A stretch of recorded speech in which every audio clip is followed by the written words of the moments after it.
ಶರಣೆನ್ನಿ ಲೋಕಮಾತೆಗೆ ಕೆಂಚಮ್ಮಗೆ, ಶರಣೆನ್ನಿ ಆದಿಶಕ್ತಿಗೆ,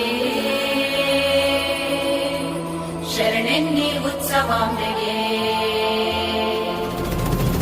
ಶರಣೆನ್ನಿ ಭಾಗ್ಯದಾತೆಗೆ ಯಲ್ಲಮ್ಮಗೆ, ಶರಣೆನ್ನಿ ದಿವ್ಯ ಚರಿತೆಗೆ, ಶರಣೆನ್ನಿ ರೇಣುಕಾಂಬೆಗೆ. ಉಧೋ ಉಧೋ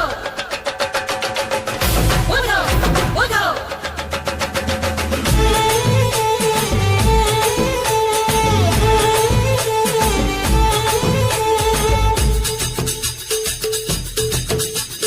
ಬನ್ನಿ ಬನ್ನಿ ಹೋಗೋಣ ಉಚ್ಚಂಗ್ಯಮ್ಮ ಜಾತ್ರೆಗೆ, ಕಾಪಾಡಮ್ಮ ಎನ್ನುತ್ತಾ ಬೇಡೋಣ ಆ ತಾಯಿಗೆ. ಈ ಭವನಿ ಗುವ ಶುಭವರ ಕೊಡುವ, ನಮ್ಮ ಕಷ್ಟವ ದೂರ ಮಾಡುತ್ತಾ ಇಷ್ಟ ನೀಡುತ್ತಾ ಕಾಯುವಳು. ಹೆಜ್ಜೆ ಕಟ್ಟುವ ಹೆಜ್ಜೆ ಹಾಕುವ